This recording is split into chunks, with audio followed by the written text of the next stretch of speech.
tug is a really great game that I like to teach people, especially when they have puppies. Again, there's a lot of things that we used to think about playing tug, just like a lot of other old ideas about training. We used to not play tug because we thought it would create aggression in our dogs. A lot of dogs will start play growling, and maybe that's where that came from. But anyway, tug does not create aggression, and we can actually use it to our benefit to teach our dogs how to do things like drop it, lower their their emotional arousal and everything, just lower their activity level, and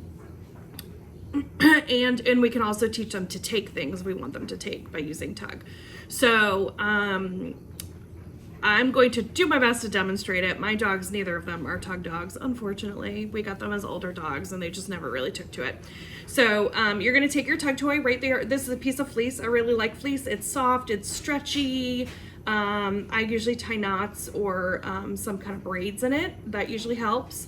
And you're going to initiate play with your dog by saying, play, and then you're gonna swish it around on the ground.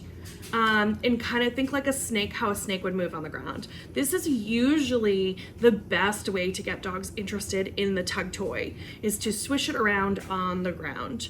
A lot of times we kind of like just throw it in their face, and that's not really, they're like, what the heck, there's no point in this. I don't like this. I don't like things just flying towards my face. So swish it around on the ground, get them interested, move it around. You can make silly noises if you want. When they get the toy, that's great. Tell them they're doing a great job. Tell them they're a good girl, good boy. Get them really amped up and excited, and then let them have the toy. Now, when they have the toy, some dogs will just stop playing altogether because it's no longer interesting. But it is really important to let them win.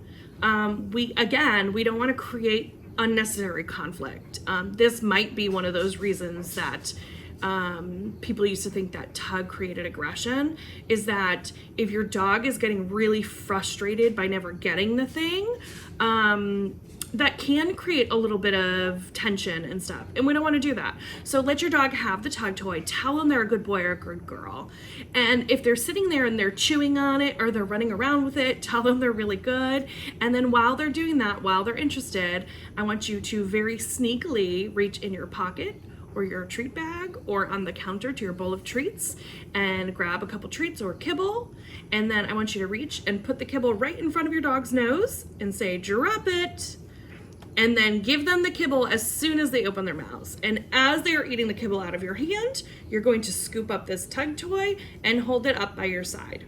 Now, in the beginning, as soon as they finish chewing the food, they're going to try to jump back up the toy. This is totally normal, but we don't want them to do that. So we're just going to stand still, and you can use a negative reinforcement marker if you'd like, as long as you're using it nicely. So I like to say, nope, that's not how you get the things you want.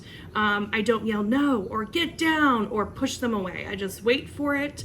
Usually within about 5 seconds, they get the picture that they're not getting the thing, and they'll sit down and they'll look at you very confused. And then you say, good girl, good boy, okay, let's play. And then you start the game again.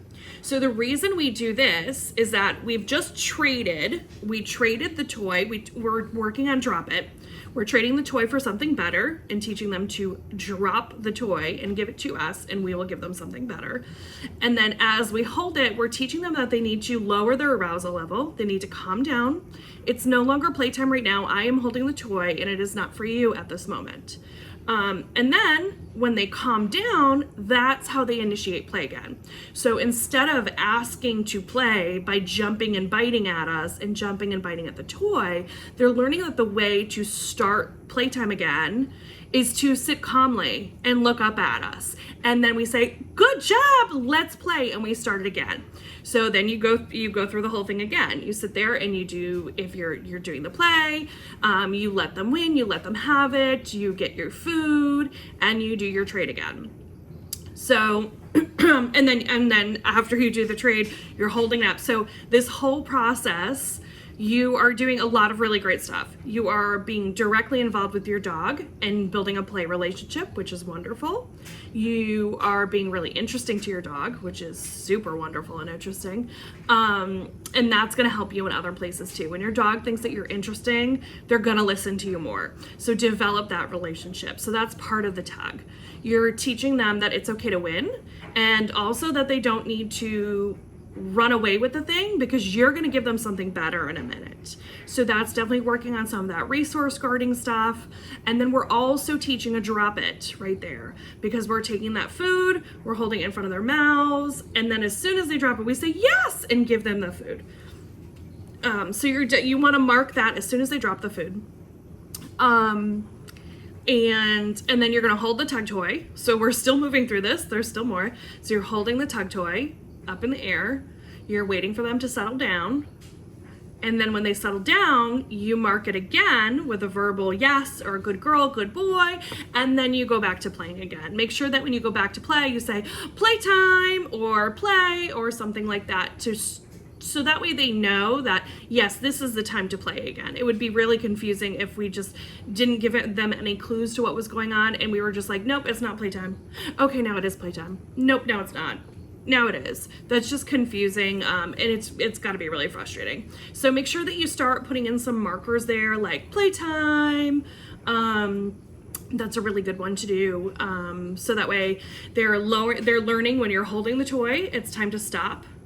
Lower your arousal, which means just slow down for a minute. It's no longer playtime. It's time to calm down. And they're also learning right there that the proper way to ask for things is to sit nicely and, look at the person, not jump up, not bite at them, all of that stuff. So all of those things are really helpful with tug. If you're having issues, if your dog sorry, that's my dog Sharona. If your dog isn't interested in the tug toy, there's some tricks we can do to work on that. Or if your dog is just taking, if your dog is just, when you give them the toy, when you let them win, if your dog is just taking the toy and dropping it automatically, that usually means they're just waiting for the toy. For the food, for the drop it. So when that happens, you can just pick up the toy and just start playing with them again. But if you're running into any issues with how that's working, just let me know, send me a message, and I'll get back to you and we will troubleshoot it.